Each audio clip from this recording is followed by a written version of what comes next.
إن الحمد لله نحمده ونستعينه ونستغفره ونؤمن به ونتوكل عليه ونعوذ بالله من شرور أنفسنا ومن سيئات أعمالنا من يهده الله فلا مضل له ومن يضلله فلا هادي له وأشهد أن لا إله إلا الله وحده لا شريك له وأشهد أن محمدا عبده ورسوله يا أيها الذين آمنوا اتقوا الله حق تقاته ولا تموتن إلا وأنتم مسلمون يا أيها الناس اتقوا ربكم الذي خلقكم من نفس واحدة وخلق منها زوجها وبث منهما رجالا كثيرا ونساء واتقوا الله الذي تساءلون به والأرحام إن الله كان عليكم رقيبا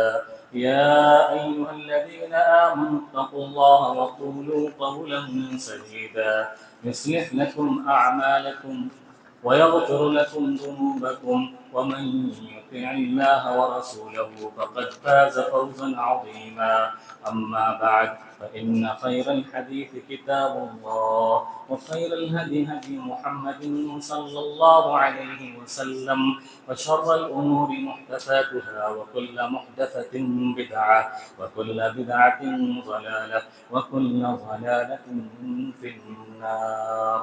أعوذ بالله السميع العليم من الشيطان الرجيم. بسم الله الرحمن الرحيم. وإذا مرضت فهو يشفين. معزز دینی و ایمانی بھائیوں، محترم حاضرین جمعہ، بزرگوں، دوستوں، پیارے بچوں، عزیز ماں اور بہنوں، آج کے خطبہ جمعہ کے اندر جس موضوع اور ٹاپک کو لے کر حاضر ہوا ہوں وہ انتہائی اہم ترین عنوان، موضوع اور ٹاپک ہے جو دین اسلام کا ایک تاکیدی حکم ہے، جس کے اوپر عموماً جمعہ کے خطبوں میں یا عام تقریری پروگراموں میں ڈیٹیل اور تفصیل کے ساتھ لوگوں کے سامنے زیادہ گفتگو نہیں کی جاتی۔ ایک ایسا شریعت کا عمل جس کو میں نے اور آپ نے بڑا ہی کمتر اور بڑا ہی حقیر سمجھ لیا ہے، اور جس کو آج کی نوجوان نسل بڑا ہی اگنور کرتی ہے۔ میرے بھائیوں، جو ایک مسلمان کا دوسرے مسلمان پر لازم اور واجب اور ضروری ہونے والا بنیادی حق ہے، جس کو اللہ کے نبی صلی اللہ علیہ وسلم نے اپنی پیاری حدیث، جس کو امام مسلم نے اپنی کتاب صحیح مسلم کے اندر ابو ہریرہ رضی اللہ عنہ سے ذکر کیا ہے، روایت کیا ہے کہ آپ صلی اللہ علیہ وسلم نے ارشاد فرمایا، حق المسلم علی المسلم ست، ایک مسلمان کے دوسرے مسلمان پر 6 بنیادی حقوق ہیں۔ قیل وما ہن یا رسول اللہ، صحابہ کرام نے پوچھا کہ اللہ کے رسول صلی اللہ علیہ وسلم، وہ حقوق جو ایک مسلمان کے دوسرے مسلمان پر واجب اور ضروری ہوتے ہیں، ایک مسلمان کے دوسرے مسلمان کے ذمے لاگو ہوتے ہیں، وہ کون کون سے ہیں؟ تو اللہ کے رسول صلی اللہ علیہ وسلم نے ارشاد فرمایا، اذا لقیتہ فسلم علیہ، جب ایک مسلمان کی ملاقات دوسرے مسلمان سے ہو تو وہ سلام کرے۔ ایک روایت میں آتا ہے صحیح بخاری کی، ورد السلام، ایک مسلمان جب دوسرے مسلمان سے سلام کرے تو دوسرا سلام کا جواب دے۔ دوسرا حق، وَإِذَا دَعَاكَ فَأَجِبْهُ، جب مسلمان دوسرے مسلمان کو دعوت دے، اپنے یہاں کھانے پر بلائے تو دعوت کو قبول کرے۔ تیسرا حق، وَإِذَا اسْتَنصَحْتَ فَانصَحْ لَهُ، جب ایک مسلمان دوسرے مسلمان سے مشورہ طلب کرے تو اسے بہترین اور خیرخواہی والا مشورہ دے۔ اور چوتھا حق، وَإِذَا عَطَسَ فَحَمِدَ اللَّهَ فَشَمِّتْهُ، ایک مسلمان کو چھینک آئے اور اس پر وہ الحمدللہ کہے تو سننے والا یرحمک اللہ کہے۔ پانچواں حق جو ہماری آج کے خطبہ جمعہ کا موضوع اور ٹاپک ہے، آپ نے بیان فرمایا وَإِذَا مَرِضَ فَعُدْهُ، جب ایک مسلمان بیمار ہو جائے تو دوسرا مسلمان اس کی عیادت کرے، بیمار پرسی کرے اور اس سے ملنے جائے۔ اور چھٹا حق وَإِذَا مَاتَ فَاتَّبِعُهُ، جب ایک مسلمان کا انتقال ہو جائے تو دوسرا مسلمان اس کے جنازے میں شریک ہو۔ میرے بھائیو، ایک مسلمان کے بیمار ہو جانے کے بعد اس کی عیادت کرنا اور بیمار پرسی کرنا، مجاز پرسی کرنا ایک مسلمان پر دوسرے مسلمان پر واجب اور ضروری ہونے والا حق ہے۔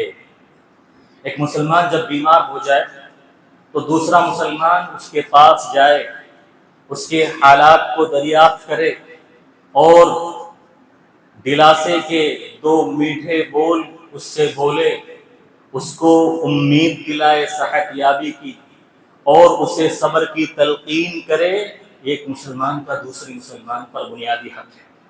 اور میرے بھائیو، یہ حق کسی رشتے کا محتاج نہیں ہے، یہ حق کسی رشتے کا پابند نہیں ہے۔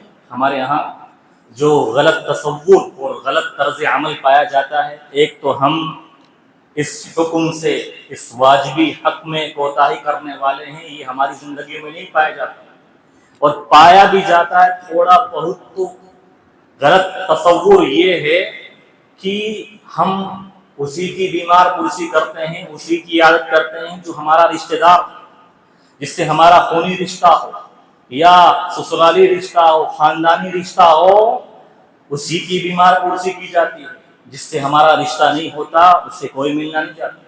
اور اسی طرح سے دوسرا غلط طرز عمل یہ بھی پایا جاتا ہے کہ بیمار پرسی صرف امیر کی جاتی ہے، عیادت صرف مالداروں کی ہوتی ہے، یا جس کا کوئی اسٹیٹس یا خاندانی اثر و رسوخ یا جس کے پاس کوئی اور اونچا لیول ہو، اس کی لوگ یاد کرنے جاتے ہیں، غریب کو کوئی نہیں پوچھتا۔ جو بیچارہ محتاج ہے، بے بس ہے یا ہم سے تھوڑا کمزور ہے، کمتر ہے، اس کو کوئی نہیں پوچھتا۔ میرے بھائیو، یہ حق ایک مسلمان کو اسلام نے دیا ہے، یہ اخوت اور بھائی چارے کا تقاضا ہے۔ یہ ہمارا اسلام ہم سے تقاضا کرتا ہے کہ ایک مسلمان دوسرے مسلمان کے تعلق سے اس حق کو پورا کرے۔ یہ محبت اور بھائی چارے کی علامت ہے، اس سے محبت پروان چڑھتی ہے۔ اسی طرح سے میرے بھائیو، یہ عیادت کرنا، مریض کے پاس ملنے جانا اور اس کے حالات کو دریافت کرنا، یہ اس کے لیے بہت بڑی دوا اور علاج کا کام بھی کرتا ہے۔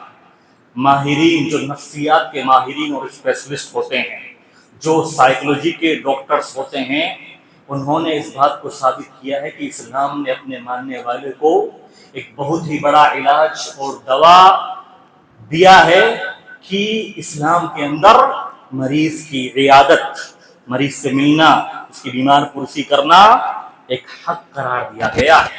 اور سائیکولوجیکل ڈاکٹرز کہتے ہیں کہ مضبوط بیمار، کوئی بیمار ہو جائے لیکن اس کے اندر مضبوطی ہو، اس کے اندر اعتماد ہو، اس کے اندر حوصلہ ہو، تو وہ جلدی صحت یاب ہوتا ہے اس مریض کے مقابلے میں جو اپنے آپ کو تنہا محسوس کرتا ہے۔ میرے بھائیو، کوئی بھی بیمار ہوتا ہے، بیمار ہونے کے بعد پہلی چیز تو کوئی بھی اپنے آپ بیمار نہیں ہوتا ہے، کوئی جان بوجھ کر بیماری کو اپنے اوپر تھوپتا نہیں ہے۔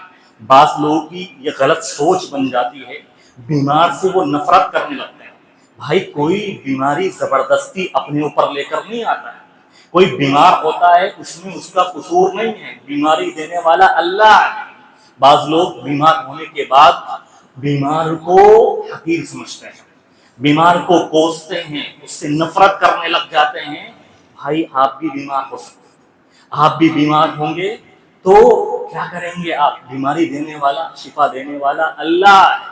کوئی زبردستی بیمار ہونا نہیں چاہتا، اپنے آپ بیمار ہونا نہیں چاہتا۔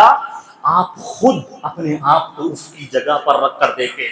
جو صحت مند ہے، تندرست ہے، وہ اپنے آپ کو بیمار کی جگہ رکھ کر دیکھے کہ اگر میں بیمار ہوتا اور بیماری کی حالت میں انسان کتنا اپنے آپ کو تنہا محسوس کرتا ہے، اکیلا محسوس کرتا ہے، وہ اندر سے ٹوٹ جاتا ہے، اس کو ضرورت ہوتی ہے اس کے ملنے والے، اس کے رشتہ دار، اس کے دوست و احباب اس کے پاس جائیں اور تسلی کے اور بیماری سے صحت مندی کی امید دلانے والے دو میٹھے بول بولے تاکہ اس رنج سے، اس غم سے وہ باہر نکلے۔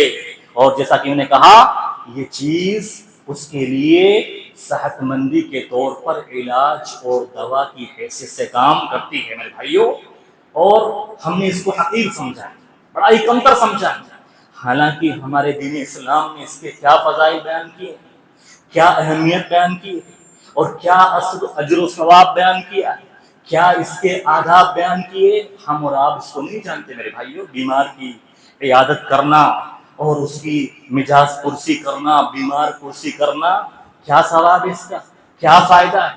دیکھیے آپ، سب سے پہلا اجر و ثواب اور اس کا فائدہ، اللہ کے نبی صلی اللہ علیہ وسلم نے ارشاد فرمایا بیمار کی عیادت کرنے والے شخص کے لیے ایک فرشتہ نہیں، دو فرشتے نہیں، تین نہیں، 100 نہیں، 1000 نہیں، 70,000 فرشتے مغفرت کی، رحمت کی دعائیں کرتے ہیں۔ اللہ کے رسول صلی اللہ علیہ وسلم نے ارشاد فرمایا، صحیح بخاری کی روایت، فرماتے ہیں من اہدى مریضا ممسیا، کوئی آدمی اگر کسی مریض کی عیادت کرتا ہے شام کے وقت، یستغفرون له 70,000 ملک حتی یصبحا، اس کے لیے صبح تک 70,000 فرشتے مغفرت کی دعا کرتے ہیں، مغفرت کی دعا کرتے ہیں میرے بھائیو۔ یہاں تک کہ صبح کر لے، اور صبح کے وقت کوئی کسی مریض کی بیمار کی عیادت کرتا ہے، اس سے ملنے جاتا ہے، اس کی خبر گیری کرنے جاتا ہے، شام تک 70,000 فرشتے اس کے لیے مغفرت کی دعائیں کرتے ہیں میرے بھائیو۔ فرشتوں کی دعا کا مستحق بن جاتا ہے مریضوں کی عیادت کرنے والا۔ ہر آدمی محاسبہ کرے کہ کیا واقعی وہ فرشتوں کی اس دعا کو اپنی زندگی میں حاصل کر رہا ہے۔ اور دیکھیے میرے بھائیو، فائدہ دیکھیے، مریض کی عیادت کرنے والا اجر و ثواب دیکھیے۔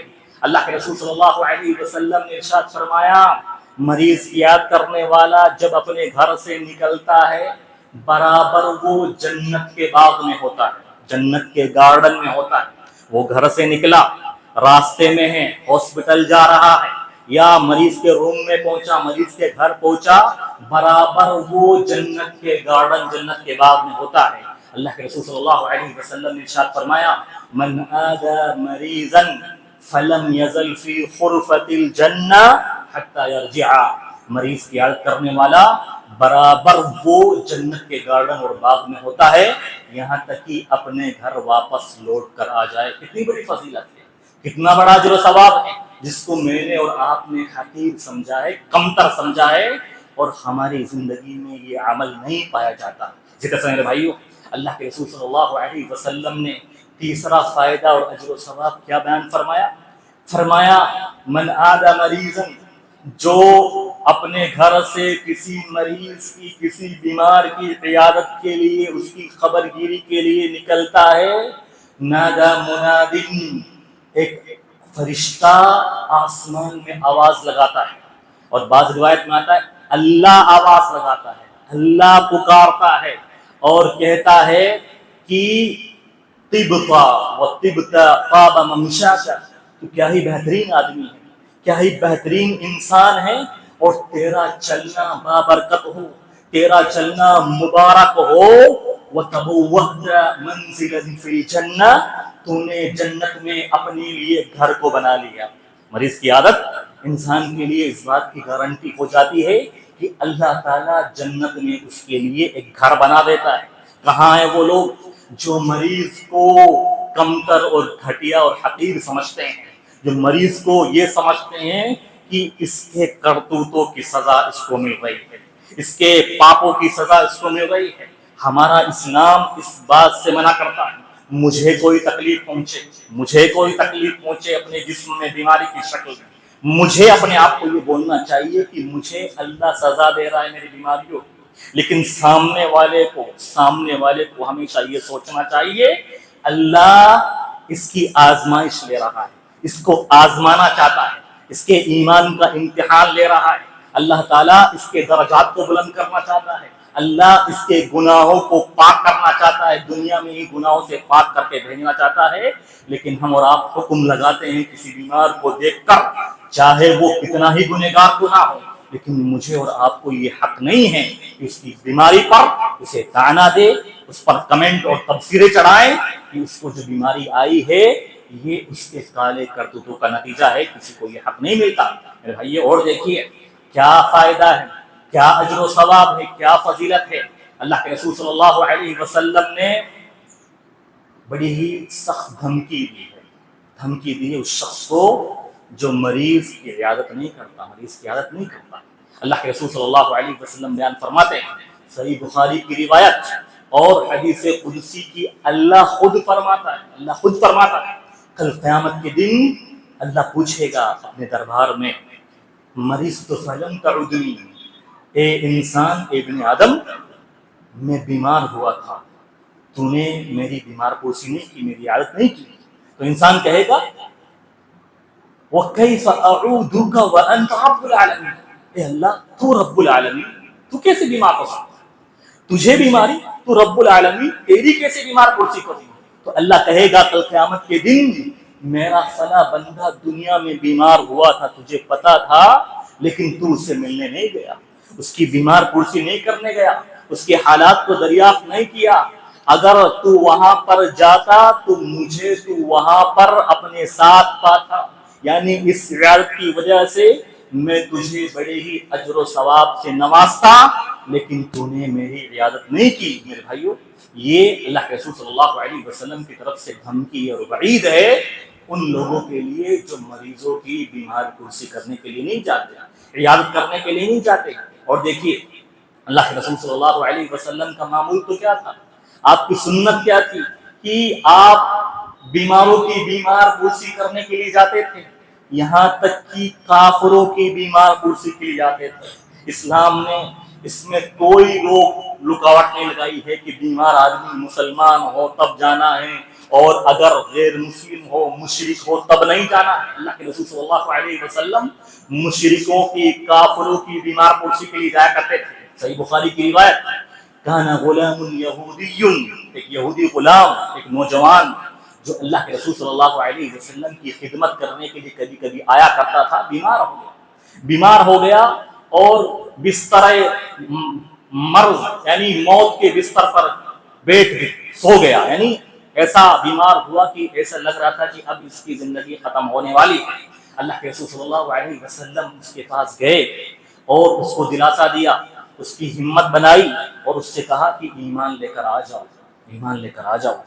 تو اس نوجوان نے اپنے باپ کی طرف دیکھا، اپنے یہودی باپ کی طرف دیکھا، تو یہودی باپ نے کہا کہ اطیع ابا القاسم، اے میرے بیٹے محمد کی بات مان لو، ابو القاسم کی بات مان لو۔ تو اس نے پھر کلمہ پڑھا، لا الہ الا اللہ محمد رسول اللہ۔ اللہ کے رسول صلی اللہ علیہ وسلم جب اس کے پاس سے آئے، اس کا انتقال ہو چکا تھا، اللہ کے رسول نے کہا تمام تعریف اس اللہ کے لیے جس نے اس کو جہنم سے آزاد کر دیا۔ میرے بھائیو، اللہ کے رسول صلی اللہ علیہ وسلم تو مسلمان نہیں، کافروں اور مشرکوں کے پاس بھی ان کی دلجوئی کرنے کے لیے، عیادت کرنے کے لیے جاتے تھے۔ اور زید بن ارقم رضی اللہ عنہ ارشاد فرماتے ہیں، ایک مرتبہ میری آنکھ آ گئی۔ آنکھ کی بیماری، آنکھ کا آنا اتنی بڑی بیماری نہیں ہوتی، کسی کی بھی آنکھ آ جاتی ہے، لیکن اللہ کے رسول صلی اللہ علیہ وسلم ان کے پاس بھی بیمار پرسی کے لیے جاتے ہیں، ان کے حالات کو دریافت کرتے ہیں، کہتے ہیں زید بن ارقم کیا ہوا تمہیں؟ لا باس طہور، انشاءاللہ یہ بیماری تمہارے گناہوں کو پاک کرنے والی، تمہیں گناہوں سے پاک کرنے والی بن جائے گی۔ سعد بن معاذ رضی اللہ عنہ ارشاد فرماتے ہیں، میں بیمار ہو گیا، ایک مرتبہ مدینے کے اندر اللہ کے رسول صلی اللہ علیہ وسلم نے میری بیمار پرسی کے لیے، میرے علاج کے لیے مسجد نبوی میں ٹینٹ اور خیمہ لگا دیا، جہاں میرا علاج ہوتا تھا۔ اللہ کے رسول آتے تھے اور مجھے دعا دیا کرتے تھے، اللہم اشفی سعدا، اللہم اشفی سعدا، اللہم اشفی سعدا، اے اللہ تو سعد بن معاذ کو شفا دے دے، اے اللہ تو سعد کو شفا دے دے، اے اللہ تو سعد کو شفا دے دے۔ اسی طرح سے یہی طرز عمل صحابہ کرام کا تھا، یہی طرز عمل تابعین کا تھا۔ عامش رحمہ اللہ مشہور تابعی فرماتے ہیں، وہ کہتے ہیں کہ جب ہم دیکھتے تھے کہ کوئی آدمی 3 دن تک ہم سے غائب ہو گیا ہے، 3 دن تک ہم سے ملاقات نہیں ہوئی، ہم فکر مند ہوتے تھے اس کی صحت کو جاننے کے لیے، اس کے حالات کو جاننے کے لیے، اور ہم اس کے گھر پر ملنے کے لیے، عیادت کے لیے جایا کرتے تھے۔ میری اور آپ کی زندگی میں میرے بھائیوں یہ عمل مفقود نظر آتا ہے، نہیں پایا جاتا، جو کہ بڑا ہی تاکیدی حکم ہے، ایک مسلمان کا دوسرے مسلمان پر واجب ہونے والا یہ حق ہے جو ہمیں ادا کرنا چاہیے۔ میرے بھائیوں فائدوں کی بات کی جائے، کتنے فائدے بیان کیے جائے، کتنے فائدے بیان کیا جائے۔ اللہ کے رسول صلی اللہ علیہ وسلم نے تو ایک حدیث کے اندر ارشاد فرمایا کہ ابو بکر رضی اللہ عنہ موجود تھے ابو بکر۔ آپ نے پوچھا سوالیہ انداز میں، دیکھیے اللہ کے رسول صلی اللہ علیہ وسلم کس طرح چھوٹے چھوٹے عملوں پر صحابہ کرام کو ابھارا کرتے تھے۔ سوال پوچھا آپ نے، من اصبح منکم اليوم صائما، کوئی ہے جس نے آج نفلی روزہ رکھا ہے؟ کوئی ہے تم میں سے؟ تو تھوڑی دیر بعد ابو بکر نے کہا انا، اللہ کے رسول میں نے آج نفلی روزہ رکھا۔ پھر پوچھا دوسرا سوال، من اصبح منکم، کون ہے جس نے آج صبح اس حالت میں کی کہ ایک مسکین اور فقیر کو کھانا کھلایا آج کے دن میں؟ کوئی ہے؟ ابو بکر نے کہا اللہ کے رسول انا، میں نے یہ کام کیا۔ تیسرا سوال کیا، کوئی ہے تم میں سے جس نے آج کسی کے جنازے میں شرکت کی ہے، کسی مسلمان کے جنازے میں؟ ابو بکر نے کہا انا، اللہ کے رسول میں نے کیا۔ چوتھا سوال کیا، من عاد منکم اليوم مریضا، کوئی ہے جس نے آج کے دن کسی بیمار کی عیادت کی ہے؟ اللہ کے رسول صلی اللہ علیہ وسلم کو پھر ابو بکر کی طرف سے جواب ملا انا، اللہ کے رسول میں نے یہ کام کیا ہے۔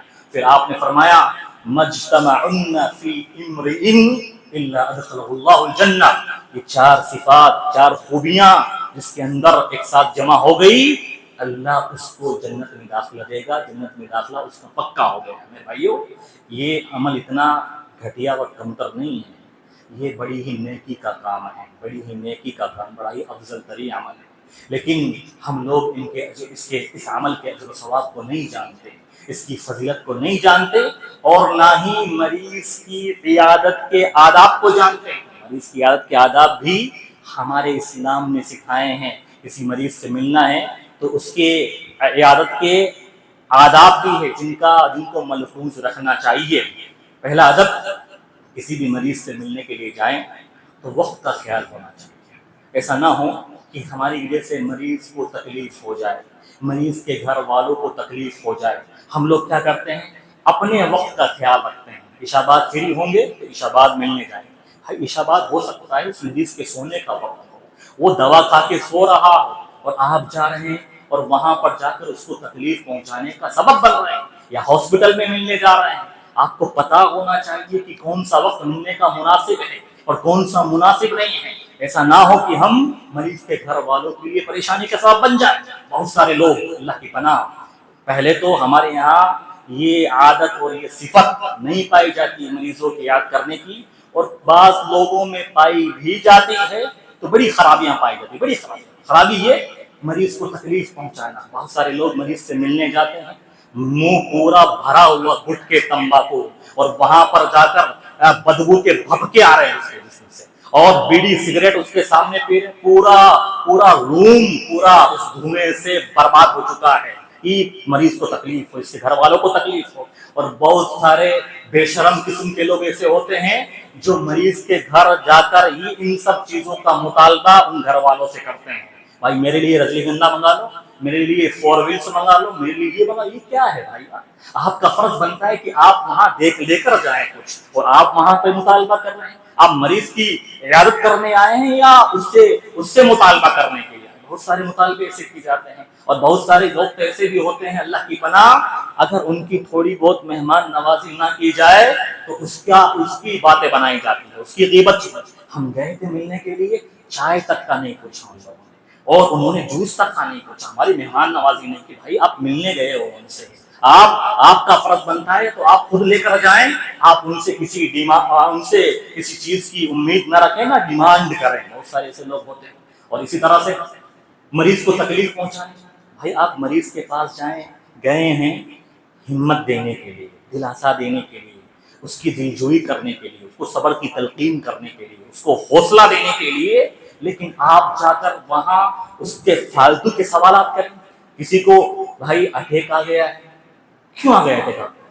کیسے آ گیا اچانک؟ یہ کوئی فالتو یہ سوال کرنے کی ضرورت، اسے پتا ہے کیوں آ گیا ہے، اللہ نے لکھا تھا آ گیا ہے. آپ اس کی ہمت بنائیں. فالتو کے سوالات اور ڈرانے والے سوالات سہمانے سے، بھائی جو مریض بیچارہ ٹھیک بھی ہونا، ایسی ایسی باتیں پوچھی جاتی ہے کہ جو ٹھیک ہونے والا ہو وہ اور بیمار ہو جائے، اور بیمار ہو جائے. بھائی خاص طور پر عورتیں، اس معاملے میں عورتیں جاتی ہیں نا ملنے کے لیے، عورتوں میں باتیں کرتی ہیں اور گھر والوں اس کے سامنے ایسی ایسی باتیں کرتی ہیں کہ گھر والی عورتیں سہم جاتی ہے، ڈر جاتی ہے. اور مریض سے آدمی کا سوال کرتا ہے، کیا بولتا ہے؟ ہمارے محلے میں بھی یہی بیماری، سیم عمر، سیم لکشن اور سیم یہ آدمی ایسی عمر کا، یہی بیماری لگی تھی. بس ایک دن نکلا، 2 دن نکلے، 3 دن، چوتھے دن تو جنازے کی نماز پڑھنی پڑ گئی، دفنانا پڑ گیا، موت آ گئی. یہ سوالات، یہ اس طرح سے آپ ڈرانے کی ضرورت ہے. بھائی کسی کی ہڈی ٹوٹی ہے اور آپ اس کے سامنے مسئلہ رکھ رہے ہو، فالج کا، لکوے کا، اور ڈرا رہے ہو، آپ سہما رہے ہو، یہ مناسب ادب نہیں ہے. آپ ڈرائیں نہیں، اس کو سہمائیں نہیں، آپ اس کو حوصلہ دیں، حوصلہ باندھیں تاکہ بیماری سے لڑنے کا جذبہ پیدا ہو. لیکن ہمارے ہاں اس معاملے میں بڑی جہالت پائی جاتی ہے لوگوں کی، اللہ کی پناہ. عورتیں بھی جاتی ہیں ملنے کے لیے اپنے کیا بولتے ہیں شوہر کے ساتھ، ان رشتہ داروں میں جہاں جانا ضروری ہوتا ہے، جہاں معاملہ شادی کا، رشتے کا، سگائی کا ہوتا ہے، تو ایسی ایسی باتیں کرتی ہیں اور ڈرا کے رکھ دیتی ہے، سہما کے رکھ دیتی ہے. ہاں ہمارے ایک پڑوس میں بھی یہی ہوا تھا، اور نوجوان کو ہوا تھا، تو 30 سال کا تھا، ہمارے تو 50 سال کا آدمی ہے، وہ مر گیا تھا اور بچا نہیں، ڈاکٹروں نے جواب دے دیا تھا. اب بیچاری عورتیں رونے لگ جاتی ہے، سہم جاتی ہے. اس طرح سے نہیں کرنا چاہیے. فالتو کے سوالات اور فالتو کی باتوں سے بچنا چاہیے. میرے بھائیوں، عیادت کرنے کا جو سبق ہے، کیوں عیادت کرنے کا حکم دیا ہمارے ساتھ، کیوں عیادت کرنا، وہ سامنے ہونا چاہیے. عیادت کرنا، بیمار پرسی کرنا، ہمارا اسلام اس کی تاکید، اس کی تعلیم کیوں دیتا ہے؟ اس لیے دیتا ہے کہ جو نعمتیں ہمارے پاس ہے ان کی ویلیو کا پتہ ہو، ویلیو کا پتہ، اس کو دیکھ کر پتہ ہو. بھائی میرا دماغ صحیح سالم ہے، میرا جسم بالکل ورکنگ کر رہا ہے، میرے گردے سلامت ہیں، میرا پھیپھڑا سلامت ہے، اور میرا جسم صحیح سلامت ہے، تو انسان کے اندر اللہ کی نعمتوں کی شکر گزاری کا جذبہ پیدا ہو، شکر گزاری کا جذبہ پیدا ہو کہ میں ہٹا کٹا اور مجھے کوئی بیماری نہیں ہے. یہ میرے سامنے جو مریض ہے وہ ڈائلیسس کا پیشنٹ ہے، اس کے گردے خراب ہو چکے ہیں، ہفتے میں 2 مرتبہ اس کو خون چڑھایا جاتا ہے. عربی میں کہنے والے نے کہا الصحۃ تاج الصحہ. میرے بھائیو، اے صحت مندوں، اے تندرست لوگوں، تمہارے سر کے اوپر صحت کا تاج رکھا ہوا ہے، صحت کا تاج. لا یراہ الا المرضى، جو تمہیں نظر نہیں آتا مریضوں کو نظر آتا ہے. جو مریض ہوتا ہے اس کو نظر آتا ہے. صحت مندوں کے کو دیکھ کر وہ فخر کرتا ہے، رشک کرتا ہے، یار اس کے پاس سب کچھ ہے، سب کچھ ہے، اور میرے پاس مال دولت، گھر بار، گاڑی چوکر، گاڑی نوکر چاکر سب کچھ ہونے کے باوجود اسے اپنی زندگی بیکار لگتی ہے، اور سامنے والا صحت و تندرست، اسے فخر ہوتی ہے. کہنے والے نے کہا الصحۃ تاج الصحہ، صحت ایک تاج ہے، تاج جو تندرست اور صحت مند لوگوں کے سر پر رکھا ہوا ہوتا ہے. لا یراہ الا المرضى، لیکن یہ تاج صرف مریضوں کو نظر آتا ہے. محاسبہ کریں میرے بھائی، ہر آدمی محاسبہ کرے. ہم لوگ بہتر نہیں ہیں ان لوگوں سے.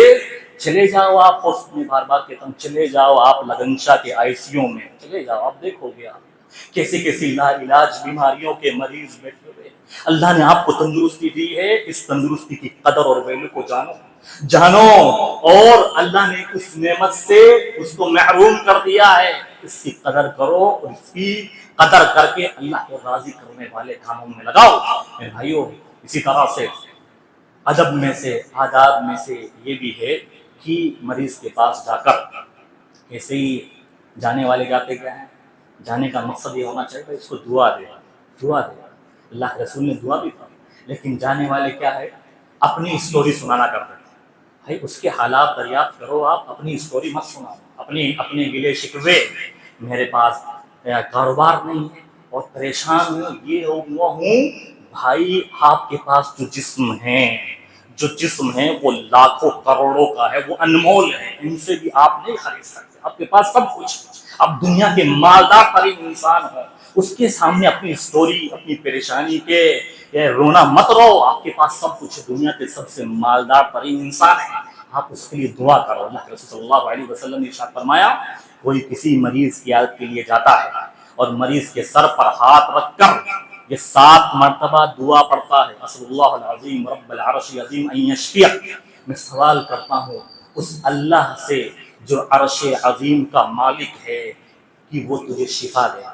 اگر اس بیمار کی موت لکھی ہوئی نہیں ہے، ابھی موت لکھی ہوئی نہیں ہے، تو اس دعا کی برکت سے 7 مرتبہ آپ نے دعا پڑھی تو اللہ تعالیٰ اس کو شفا دے دے گا، اس کو شفا دے دے گا۔ دعا کس کو یاد ہوگی؟ اس کو یاد ہوگی، یاد کرنے کی ضرورت ہے۔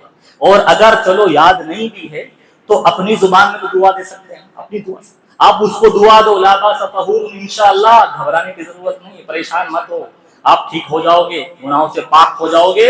اور اس کو صبر کی تلقین کرو، صبر کی، کہ آپ صبر کرو، بار مت ڈالو آپ، اور آپ چلاٹے مت مارو، اور اسی طرح سے برے الفاظ مت کہو، اللہ کو ناراض کرنے والے کام مت کرو، آپ صبر کرو۔ اللہ تعالیٰ آپ کو گناہوں سے پاک اس دنیا سے اٹھائے گا اور آپ گناہوں سے پاک ہو جاؤ گے۔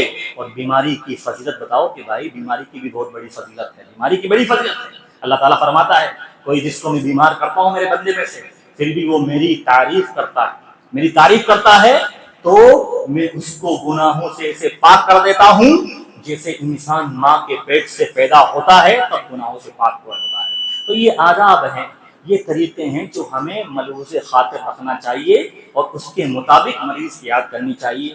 باتیں بہت زیادہ ہیں، کیا کیا باتیں بیان کی جائے، وقت پر ختم کرنا بھی ضروری ہوتا ہے۔ انہی باتوں پر میں اپنی باتوں کو ختم کرتا ہوں۔ اللہ تعالیٰ سے دعا ہے کہ اللہ تعالیٰ ہمیں اس حق کو پورا کرنے والا بنائیں اور مریضوں سے کی عادت کرنے والا بنائیں، ان کے لیے دعائیں کرنے والا بنائیں۔ اللہ تعالیٰ ہمیں صحت مندی کی نعمت کو سمجھنے والا بنائیں، اس کی قدر کرنے والا بنائیں۔ آمین۔ اقول قولی ھذا استغفر اللہ لی ولکم۔